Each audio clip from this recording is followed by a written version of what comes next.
Hi, I'm Joyce Pellino Crane. I'm the news director here at WestfordCAT, and with me, sitting right to my right, is Linda Greene. She is the director of the Westford Museum, and we're here today to talk about some of the programs that are coming up this winter and spring.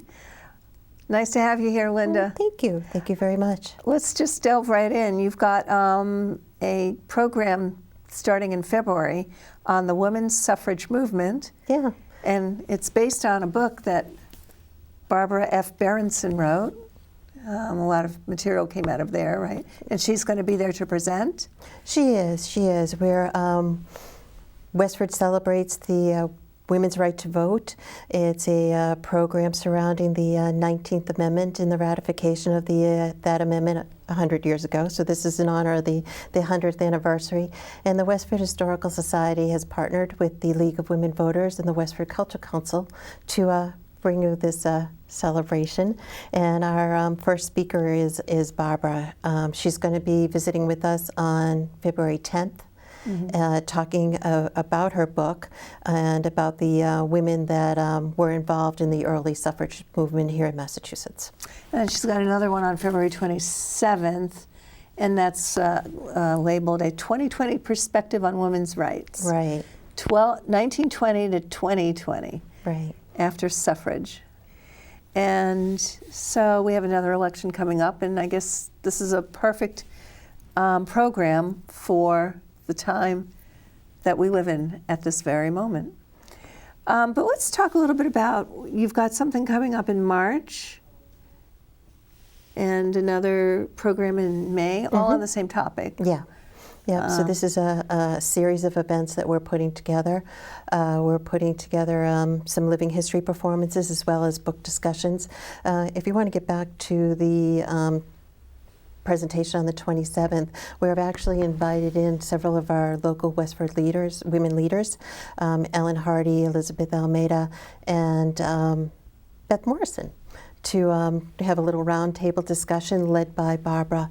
That they're going to be, kind of doing a little Q&A session with them, and getting a little bit of background as to why they entered the political arena. Yeah. It's funny, you just reminded me when many years ago, when I first started covering Westford, I also covered 4 other towns. Mm-hmm. And what it was for the, I don't know if this section is now defunct, but for the Globe, they had a local news section. Mm-hmm. And every week I had to find, twice a week, I had to find little snippets of news about each town. And I got to know them really well, especially Westford.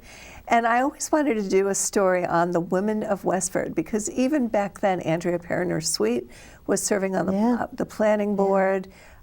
We eventually got a town manager who was a woman, Jody Ross. Mm-hmm.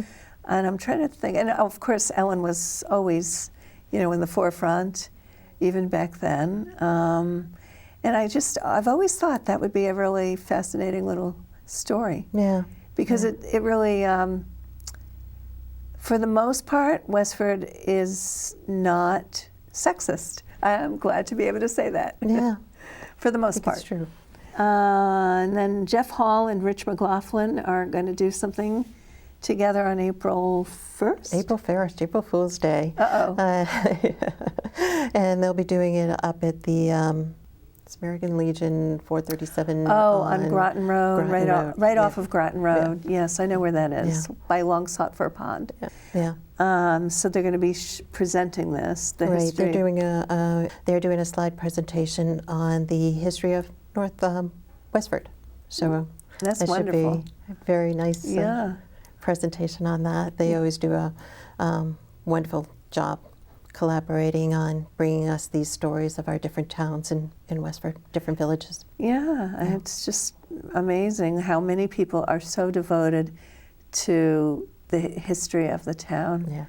And as I said to you before, I'm devoted, but my gig is writing the history of the town today. Yeah. And hopefully it will be preserved. And if anyone doubts that, go look at the Westford Woodsman, which I know is in stacks of boxes in your museum. Yeah. Yeah.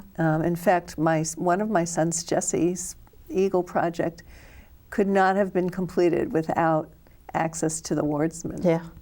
Well, and you have complete access to the Wardsman through our website as well.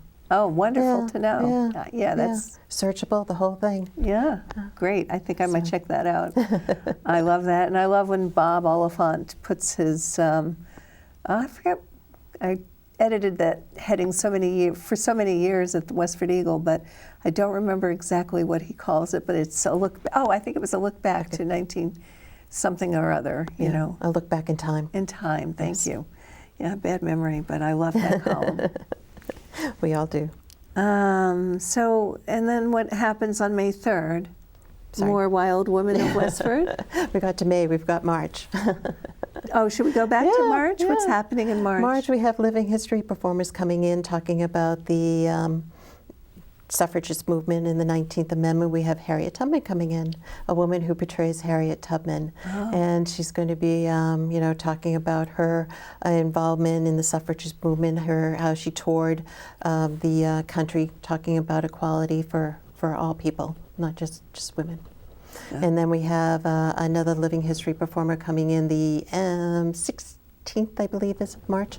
And she's going to be talking about Lucy Stone. She's going to be taking on that persona and doing a wonderful presentation about Lucy Stone. She was one of the earlier women involved in the suffragette movement. She was born here in Massachusetts, up in West Brookfield. So, wow, that's so fascinating. Yeah. And then we'll roll into the Wild Women of Westford, of course. And what do you mean by that, Wild Women of Westford? I've been at the museum, or I started at the museum about a year ago, and I discovered that we have this incredible collection of 12 dolls. And each of these dolls represents a different woman in the Westford history.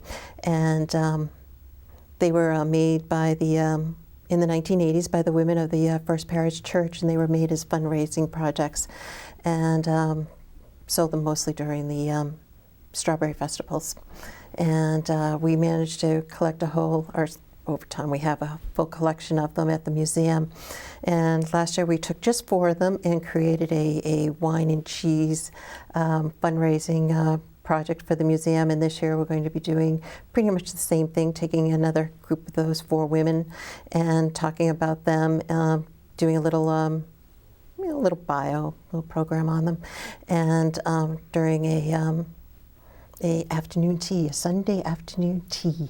I love that. I always wanted to have a tea party with my mother when I was growing up. Poor woman. So that sounds like fun. I love the idea of the dolls. Yeah, and there's still another one. We're not sure what we're going to do with the last 4 next year, how we're going to promote them, and something a little different other than a tea party and wine and cheese reception, but I'm sure we'll come up with something interesting. You have been very creative. I've been very impressed. And the reason why I wanted you to come on the show is because when did you arrive in this position? How long have you been there? Just over a year. Started a year ago, November. Yeah, and so over the past year, it's just been really obvious that you have some great ideas, and you get them done. Yeah. Can you tell us a little bit about your background? How you landed here? How I landed here in Westford. Yeah, it's been crazy.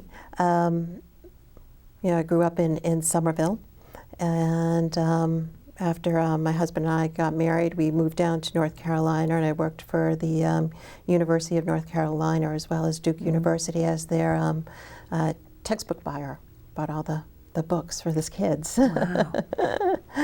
Wow. Moved Pennsylvania and then back up here. We had children along the way, and was doing a lot of volunteering and so forth in local historical societies and so forth. When my youngest son went off to college, I decided to go back to work. And I managed to find a position at the Old North Church. I was their living history program manager, and did a lot of living history programs, as well as writing scripts for different programs that they were doing in there, and heard that the Penny was retiring as director of the Westford Museum, and thought I would see what happened. And you got it. I did. And now you don't need to drive far. 1.9 miles. It beats going into Alewife and taking the train into Boston. I mean, I absolutely loved my job in Boston, but we can't beat Westford. It's just an incredible town. Yes, it is. It is. I agree. So is there anything you want residents to know before we say goodbye? Anything you want them to know about the museum or about how they could make use of the museum? Yeah, actually, thank you very much for reminding me of that. That's a really good point. I told you I'm not good at coming off with these things quick off my head here. The museum is the Westford Museum. We're open most Sundays, 2 to 4 p.m. We have a wonderful, wonderful group of volunteers and docents that will greet you and give you tours of the museum. We've also created a scavenger hunt for children. It takes about 45 minutes for the kids to do, but they're more than welcome to come in and do the scavenger hunt, and we even have a certificate certifying them as a town historian that they can. That's so nice. It is fun. We've got new exhibits going up all the time. We're working on an exhibit now that we're going to be featuring our local artists. We've got several artists that have done some significant work here in Westford. Bill Millett and May Balch are two that have done some fabulous artwork. We'll be featuring that, and hopefully we will be featuring current artists as well. So I will take a venture out there sometime in the near future. Yeah, you should. Have you been over since we've remodeled? I don't think I have. Penny did a fabulous job remodeling the museum before I actually took over, so she gave me this beautiful gift. Painted the entire first floor, all new signage. It's great. That's wonderful. Yeah. Well, for Westford residents, don't forget the museum's open almost every Sunday. And for now, we'll say goodbye. For WestfordCAT News, this is Joyce Pellino Crane. Hope to see you around town.